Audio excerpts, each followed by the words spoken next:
ನಿನ್ನೆ ನೀವು ನೋಡಿದಾಗ ನಾನು ಫ್ಲಿಕ್ಸ್ ಬಸ್ಸಲ್ಲಿ ಬೆಂಗಳೂರಿಗೆ ಬಂದಿದೆ.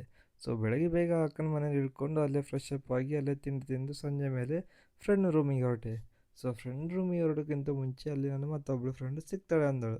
ಅದಕ್ಕೋಸ್ಕರ ನಾನು ಜಾಲಹಳ್ಳಿಯಲ್ಲಿ ಇಳ್ಕೊಂಡು ಅಲ್ಲಿ ಮೆಟ್ರೋ ಹತ್ಕೊಂಡು ಗೊರಗುಂಟೆಪಾಳ್ಯಕ್ಕೆ ಹೋದೆ. ಅಲ್ಲಿಂದ ಮಾತ್ರ ಎಲ್ಲಿ ಹೋಗಿದೆ ಅಂತ ನನಗಂತೂ ಕೇಳಬೇಡಿ. ನನಗಂತೂ ಸತ್ಯ ಗೊತ್ತಿಲ್ಲ. ಲೊಕೇಶನ್ ಕಳಿಸಿದ್ರು ಸೀದಾ ರ್ಯಾಪಿಡ್ ಹಾಕಿ ಹೋದೆ.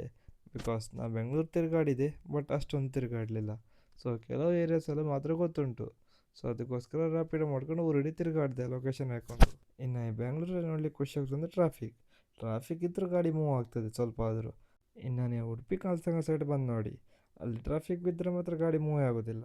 ಸೊ ಬೆಂಗಳೂರಿಗಿಂತ ಹೆಚ್ಚು ಟ್ರಾಫಿಕ್ ನಾವು ಉಡುಪಿ ಕಾಲ್ಸಂಗದಲ್ಲಿ ನೋಡ್ತೇವೆ. ಸೊ ಅದಕ್ಕೋಸ್ಕರ ಇದ್ದಂಗೆ ಅಡ್ಡಿಲ್ಲ ಅನಿಸ್ತು. ಸೊ ಅಲ್ಲಿಂದ ನನ್ನ ಫ್ರೆಂಡನ್ನು ಮೀಟಾಗಿ ಸೀದಾ ಹೊರಟಿದ್ದು ನನ್ನ ಫ್ರೆಂಡ್ ರೂಮಿಗೆ. ಸೊ ಅದು ಬಿ ಟಿ ಎಮ್ ಲೇಔಟಿಗೆ. ಸೊ ಬಿ ಟಿ ಎಮ್ ಲೇಔಟಲ್ಲಿ ಇಳ್ಕೊಂಡು ಅವನಿಗೆ ಕಾಲ್ ಮಾಡಿದೆ.